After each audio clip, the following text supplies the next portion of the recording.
Le cardinal Barbarin n'a pas fui la justice des hommes. Toute la journée, ses moindres déplacements se font sous une nuée de caméras. Main jointe, en signe de prière, sa présence au premier rang du tribunal a d'abord rassuré les victimes de la parole libérée qui attendaient ce face-à-face depuis 3 ans.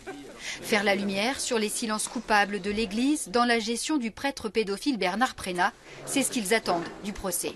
Je pense surtout aux victimes aujourd'hui, à toutes celles qui ne sont pas là, à toutes celles qui n'ont pas pu parler.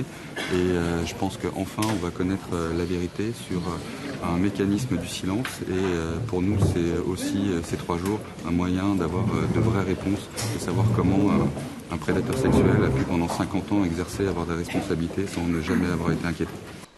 Un espoir vite déçu dès la première audition. À la barre, Pierre Durieux, l'ancien directeur de cabinet du cardinal, alerté par une victime de Prénat dès 2014. Il s'adresse à Alexandre. En 1991, je suis scout moi aussi. Monsieur Ezez, je vous le dis en face, votre histoire aurait pu être la mienne. Je n'ai rien à ajouter. Après sa déclaration, il refuse de répondre aux questions du tribunal. Pour moi, c'est une pérennisation de l'omerta, tout simplement. On a quelqu'un ici qui était au Vatican, qui n'est pas venu avec une immunité diplomatique. Quand on voit que les gens qui viennent, eux, ne parlent pas quand on leur pose des questions, qu'est-ce que vous voulez répondre de plus? Je crois que la messe est dite. Et ces silences vont nous laisser d'une part sur notre faim, mais laissent planer quand même une certitude en ce qui nous concerne, qu'on a préféré pas répondre à des questions qui sont embarrassantes, c'est évident. À son tour, le cardinal témoigne à la barre. Il rejette l'accusation de non-dénonciation d'agression sexuelle sur mineurs.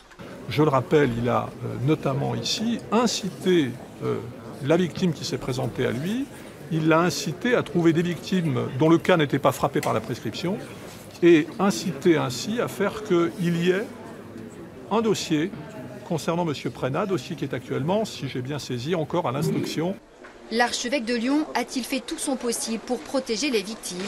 La présidente l'a longuement interrogé sur ce point.